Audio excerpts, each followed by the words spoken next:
most legislation has pros and cons. This is just bad legislation. It's just ill-considered, fiscally irresponsible.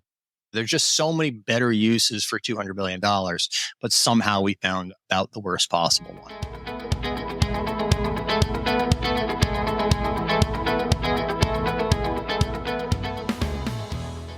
This is 401k Specialist Editor-in-Chief Brian Anderson, and this is the 401k Specialist Podcast. Recently, President Joe Biden signed the controversial Social Security Fairness Act into law, which repeals two provisions, the government pension offset and the windfall elimination provision, that previously reduced Social Security benefits for certain public sector retirees. This is expected to increase Social Security payments for nearly 3 million people, including some teachers, firefighters, police officers, and other government employees. The goal was to provide greater retirement security and fairness for people who have dedicated their careers to public service. Supporters say the WEP and the GPO provisions have unfairly stripped many low-income government and public workers of the benefits they deserve. But not everybody sees it that way, and today on the 401k Specialist Podcast, we are happy to have one of the higher-profile critics of the new law in Andrew Biggs, Senior Fellow at the American Enterprise Institute and a nationally recognized expert on retirement policy and Social Security matters. We're going to ask him about the problems he sees with the new bill and why the Social Security Fairness Act might really be anything but fair. Welcome back to the 401k Specialist Podcast, Andrew. Hey, Brian, great to be with you. Thanks for having me back. All right. Before we get into why you think they got it wrong with this new bill, can you kick us off with a brief overview of the bill and how it came about? Sure. Around the country, obviously, there's millions of Americans who work for state and local governments. The vast majority of these state and local workers, around 75% of them, they pay into Social Security the same as everybody else. And they would have a pension or a retirement account to supplement Social Security. However, there's a small number of public sector employees, around 27% in most recent data, who do not pay into Social Security. What happened in the history of Social Security when the system was started in 1935, many of these state and local workers already had a pension plan. Moreover, at that time, it was unclear whether the federal government could force states to participate in Social Security. So state and local governments had the option of keeping their employees into their government pension plan instead of paying into Social Security. So in all of these discussions, it's really important to know that these pension plans that these so-called non-covered employees are paying into, they're not like the pensions or 401ks that most people would have that come on top of Social Security. They come instead of Social Security. They come as a substitute for Social Security. So many of these employees, even though they have a government pension of their own, in one way or the other, they might qualify for Social Security benefits. They might be married to somebody who is covered by Social Security and therefore become entitled to a spousal benefit. Or they might work a summer job or a job after they retired from public service and qualify that way. These two provisions called the windfall elimination provision and the government pension offset, they can reduce the Social Security benefits that some of the non-covered public sector workers receive on account of the benefits they are getting from their government pension. The Social Security Fairness Act effectively repealed the so-called WEP and GPO. And so that's really the issue we're talking about, that these provisions affect a small number of state and local government employees who participate in a government pension instead of Social Security. So it's a pretty uncommon situation. It's also one that most people find a little bit difficult to understand. Right. Okay. Well, now let's get into the problems you see with it. You've notably called the Social Security Fairness Act a $200 billion giveaway to people who neither paid for these benefits nor need them. Yet somehow this bill had some strong bipartisan support from members of Congress who argued that the old provisions penalized individuals who have worked at both Social Security covered jobs and in government jobs, which they said effectively diminished the value of their Social Security contributions. Is it true that because of the bill, some public employees are now set to receive a better return than people with similar lifetime earnings who paid into the program throughout their entire careers? It's absolutely true that that's what's going to happen. The WEP and the GPO the government pension offset was enacted in 1977, and then the windfall elimination provision was enacted in 1983. And they occurred because policymakers realized that while the Social Security benefit formula works, fine for most people who work their entire lives under Social Security, it was not designed to handle people who had part of their career in a public sector job where they don't pay into Social Security, and part of it in a Social Security covered job. The root cause of this is that, and this is something that public employees have a really tough time understanding, because a public sector pension might pay you, I don't know, 2% of your final salary multiplied by the years of service. It's a very simple formula, and it's not a progressive formula. So, if you think in terms of replacement rates, benefits as a percentage of your final earning, rich and poor public employees get the same replacement rates. They don't understand often that Social Security works very differently. Social Security pays benefits on a progressive basis as a function of your career average earnings. So what happens is Social Security looks at all your earnings over your career in jobs that were covered by Social Security. It adds them up. It divides them by 35 to calculate what it says is your average annual earnings. And then it gives a progressive replacement of that. So, a very low income person might get a benefit equal to 90% of their career average earnings. A high income person might get 25%. So that's very different from how a public sector pension typically works. On top of that, Social Security offers a spousal benefit. The lower earning spouse is qualified for a spousal benefit up to half of the benefit earned by the higher earning spouse. So let's say the higher earning spouse gets a monthly benefit of $2,000. The lower earning spouse is guaranteed to get no less than $1,000. However, the spousal benefit is reduced dollar for dollar by the earned benefit that the lower earning spouse would have based on their own earnings record. So let's say the lower earning spouse was entitled to a benefit of $750 per month. Their spousal benefit will be reduced by that amount, and they'd only get $250 per month in the spousal benefit. Similarly, when one spouse passes away, the surviving spouse gets the higher of their two benefits. They don't receive both.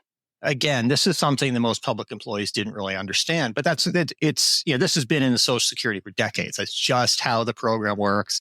Maybe it's good, maybe it's bad, but that's how, the vast majority of us who participate in the plan are treated by it. Those are the rules we live under. Here's what can happen with a public sector employee whose job isn't covered by Social Security. Let's say you have a teacher who earns, $70,000 a year. That's about the average salary for a teacher. And they're in a non-covered job. But then in the summers they work and they earn, say, $10,000 per year in a summer job. When they retire, Social Security isn't going to see the $70,000 a year that they earned in teaching. All it's going to see is the $10,000 a year from their summer job. Because Social Security is progressive, they're going to get a benefit based on that. That's about $7,500 per year. They're going to receive back a benefit equal to around 75% of those $10,000 per year summer earnings. If instead that very same teacher had paid into Social Security on their main job, they pay $70,000 in their main job, and then they have a $10,000 a year summer job. That extra $10,000 in your summer job wouldn't get them $7,500 a year in additional benefits. It would get them around $1,500 a year. And the reason is that Social Security is feeding those first $70,000 and is giving you a lower replacement of the additional $10,000 on top. It's a little bit, if you think about how the federal income tax code works, the more you earn, the higher the percentage you pay. Social Security is the opposite. The more you earned under Social Security, the lower the percentage the Social Security replaces. So Social Security doesn't see that first $70,000 in earnings that came in this job that wasn't covered by Social Security. It thinks you're poor when in fact you're not poor. So that's a windfall. And it's, if you do the math, it takes you 5 minutes to understand it. It's obvious what's going on. Social Security intends to be progressive to people with low lifetime earnings. For this small set of public employees who don't pay into Social Security, it thinks you have low lifetime earnings when you actually don't. So the windfall elimination provision was put in order to help address that. It doesn't always do it perfectly, but to be honest, I've tried to construct a scenario where a public employee would be worse off being hit by the WEP than if they had just paid into Social Security all their life. And I have a tough time constructing. It's probably possible, but the vast majority of people are coming out okay, even with the WEP. The government pension offset comes in and affects spousal and survivors benefits. Remember, I gave the illustration before of you have a husband and wife or two spouses. The higher earning one gets a benefit of $2,000 per month. The lower earning one can either get their spousal benefit equal to $1,000 or whatever they've got on their own earnings record, but not both. So the spousal benefit, which will be $1,000 a month, is reduced dollar for dollar by their own earned benefit. Now imagine if that lower earning spouse didn't pay into Social Security, but instead paid into a public sector job that wasn't covered by Social Security. When Social Security calculates your spousal benefit, it wouldn't see that pension they're getting from a public sector job. It would think they were poor when they weren't poor. And so in that case, the lower earning spouse could get both their government pension and a full spousal benefit. With people who are covered by Social Security, it's one or the other. You get the greater of the two, you don't get both. Without the government pension offset, you get both. So if you say, okay, in this example, you get an extra $1,000 a month over the course of your life, over the course of your retirement, well, it's $12,000 per year over 20 years, $240,000. That's almost $250,000 of additional money you're getting that you're not supposed to get. The Social Security doesn't intend for you to get that kind of money.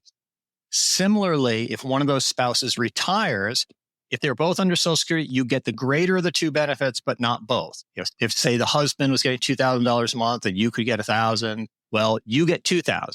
You don't get the full $3,000. You don't get both benefits. That's how Social Security works. But if you are a public sector employee, let's say you were getting $1,000 per month from a public sector job, you and your spouse died, you could keep that $1,000 and get their $2,000 benefit. So again, you're coming out $1,000 per month better off in this example. So the government pension offset reduces your Social Security spouse or survivor's benefit based on the pension you get from the government. Now, here's the interesting thing about that. I mean, everybody, the public employees say, oh, this is all terrible, it's unfair, I'm being persecuted or whatever. But if you're under Social Security, the spousal or survivor's benefit you can get is reduced dollar for dollar based on your own benefit. In the government pension offset, the Social Security spousal or survivor's benefit you get is reduced 67 cents on the dollar for your government pension. So even then, you're getting a better deal than somebody who paid into Social Security all your life. But when we eliminate that, it essentially enables double dipping. With Social Security, you can get the higher of the two benefits, but not both. This is going to allow public sector employees to get both their own pension from a government plan that's a substitute for Social Security, but also a full benefit from Social Security, a full spouse or survivor's benefit. Again, you do the math, you run through the examples, it is an obvious windfall. And the key thing to remember on this is that Social Security has two parts of its philosophy. I've worked in the Social Security Administration, we'd call them equity and adequacy. Equity means, if you pay benefits in, you should get benefits out. And adequacy means the system's progressive. We talked about this before. The low earners get a higher payback from Social Security than a high earner would. So it's kind of based on, did you pay money in and do you need the money? It's a mixed system. But in a lot of these cases, you're giving windfalls to people who neither paid into the system nor need the money. It's not a balance between the two. You are simply, let's say you're a public sector employee, you never paid into Social Security, you could get a full spousal benefit. Now, the key to remember here is that in general, state and local government retirees are not lower income people. Their pensions, these are the last people in America to have defined benefit pensions. They are much more generous than the typical 401k that a private sector employee has. If you think about why Chicago has so many financial problems, not because their pensions are stingy, it's because their pensions are generous. And so you have a group that already has the most generous pensions in America. You can look at their incomes. They tend not to be lower income retirees, and yet we're giving them additional windfalls. So we're not giving money to people who, I hate to say deserve it in the sense of having paid into the system. We're not giving money to people who need it in the sense they may be in poverty. We're just giving money away, basically. And it serves no public purpose. But, I think people, it's I've spoken to many state, local government employees about this. If you write about this, you start getting phone calls and emails. And I hate to be mean about this.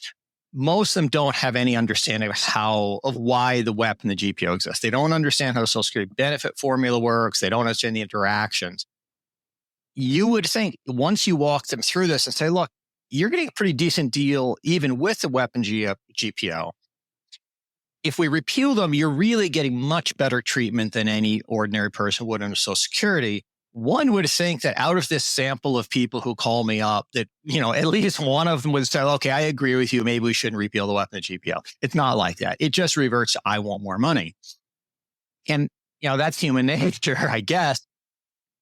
But the real failure was at the congressional level, where you're not supposed to be just paying out $200 billion to people because they say, I want more money. It's not some public sector retiree's job to understand the ins and outs of the Social Security benefit formula. It is, in fact, a congressman's job to do it before they vote to pay out $200 billion to people who neither need the benefits nor paid for them. So I really blame Congress much more on this. Right. Okay.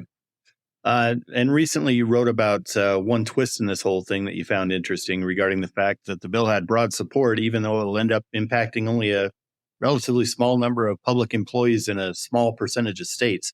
What's going on here? Yeah, if you look at it state by state, this is not all public employees. In most states, most public sector workers participate in Social Security, so they're just not affected by this.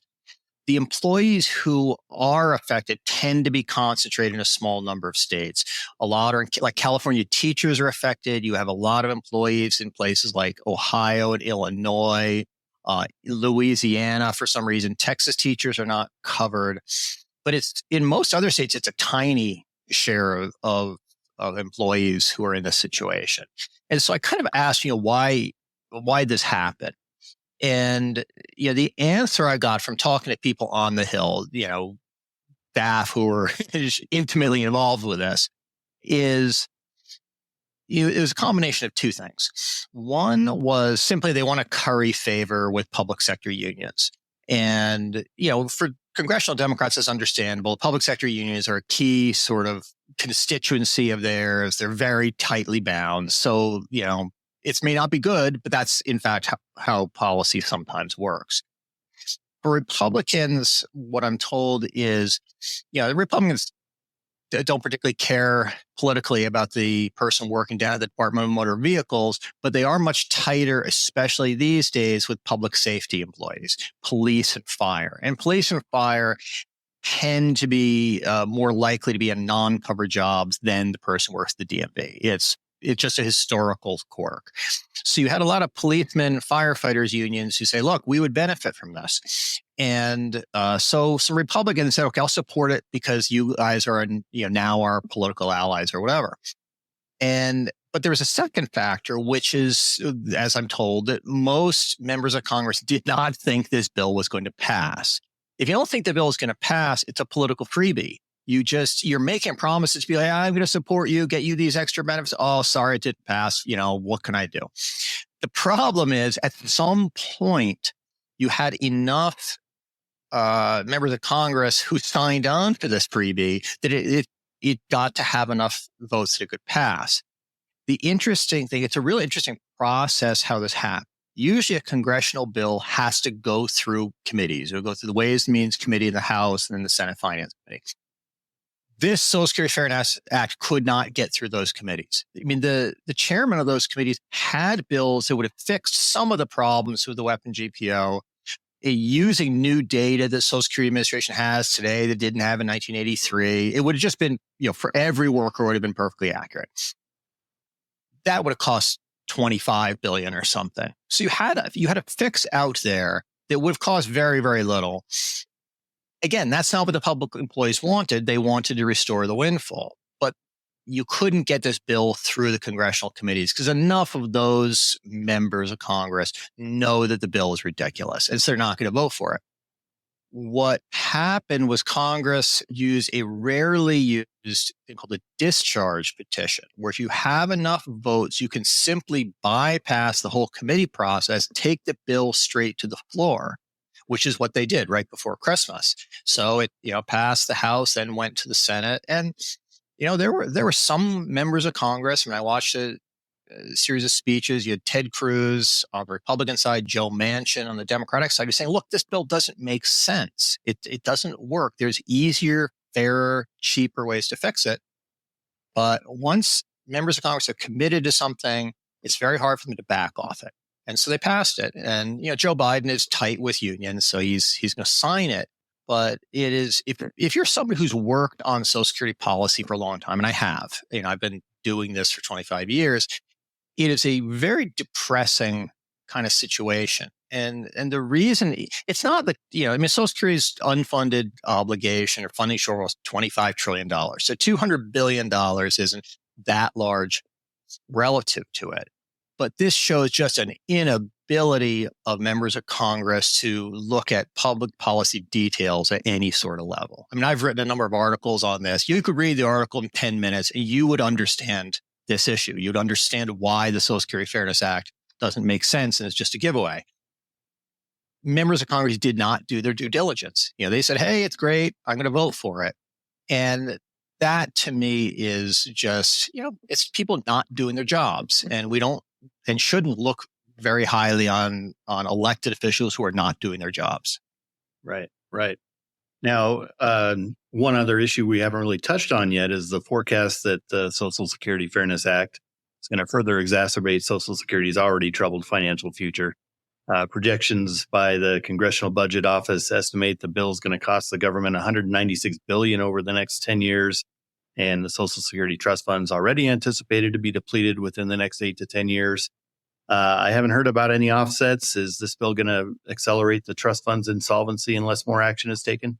Sure. It will. The TBO thinks it'll push Social Security into insolvency about 6 months earlier. So it's the retirement trust fund is now projected to run dry in 2033. It'll be either earlier in 2033 or 2032.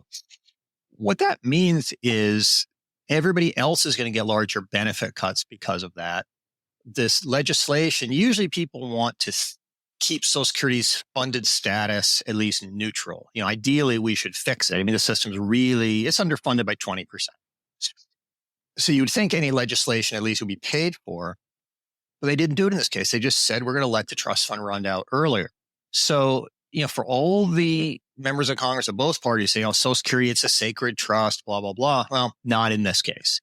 It really is. It's just not, it's not fiscally responsible. I think the larger issue I see when I think about this, at some point between now and 2033, hopefully we're going to reform Social Security. And this just shows, it shows the capability of policymaking of Congress today.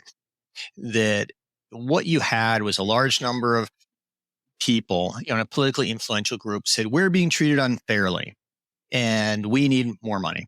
So Congress, instead of checking whether in fact they are being treated unfairly, just says, okay, we're going to cut you a check for $200 billion. Think what is going to happen when we hit 2033. And I did a piece on this in the Wall Street Journal a year or so ago. And what I pointed out is, when you reach 2033, the trust fund runs out, Social Security at that point would be about 21% short of the benefits or of the revenues it needs to pay full benefits. And people are going to say, well, but you've got to pay me my full benefits anyway. I earned those. I paid for those my whole life. I should get the money. Now, the thing I pointed out in this Wall Street Journal piece, I think it was called something like you didn't earn your Social Security benefit or whatever. But what I pointed out is if you look at calculations done by the Social Security actuaries or by the Congressional Budget Office, they looked at people retiring in the mid-2030s, right when the trust fund is going to run out. And they compared their lifetime taxes plus interest on those taxes to the lifetime benefits they've been promised. And what they found is for the typical household, they've been promised benefits that are about 25% higher than the lifetime taxes they paid plus interest on those taxes. So what you have is, I'm not saying this is my preferred policy. The fair policy when Social Security's trust fund runs out is simply cut benefits by 21%. That would give people a benefit very much in line with the taxes they paid plus the interest on those taxes. Now, I don't favor just pulling the rug out from underneath people. I know we've got low income people, we've thrown into poverty. So I'm not saying that's what you should do. But when people say, I paid for my taxes, I'm like, yeah, you didn't pay enough, or I paid for my benefits. You didn't pay enough for your benefits. You did not pay the full amount to cover your benefits. Understanding that argument requires the members of Congress to check some sources, do a little bit of math. The Social Security Fairness Act shows they're not going to do that they simply respond to an emotional argument and did pretty poor public policy based on it. So when I think about where we're going to be 10 years from now, trying to fix Social Security, it really doesn't give me very much confidence. We're just not very good at public policy these days. If you go to other countries, most of them have fixed their pension systems. We go year after year without doing it. There is something wrong with policymaking in the U.S. today. Right. Everybody keeps kicking it down the road. So now that this bill's the Social Security Fairness Act's already been signed into law, are we pretty much just stuck with it now? Is there any recourse? For the most part, we're stuck with it.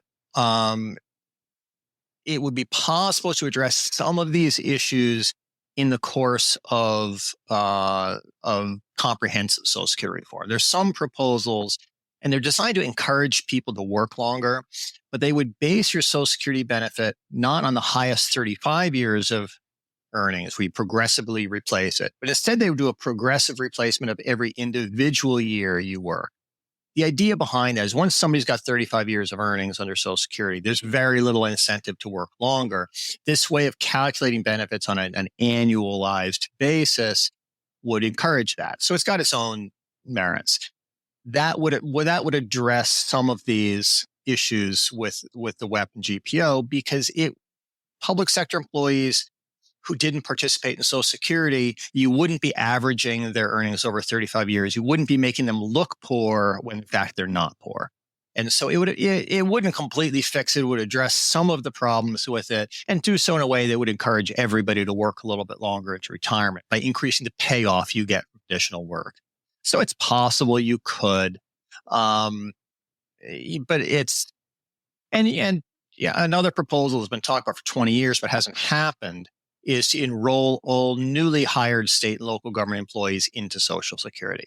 This has been around for a long time. Now that, ironically, if we had done this 25 years ago, I remember it being proposed in the mid-90s, that would have fixed most of this WEP GPO problem because all these employees would have Social Security, so they wouldn't be affected by the WEP and the GPO. If the WEP and GPO are so unfair and these people are being treated so poorly, you'd think they would have said 25 years ago, let's all just go into Social Security, make the WEP and GPO go away.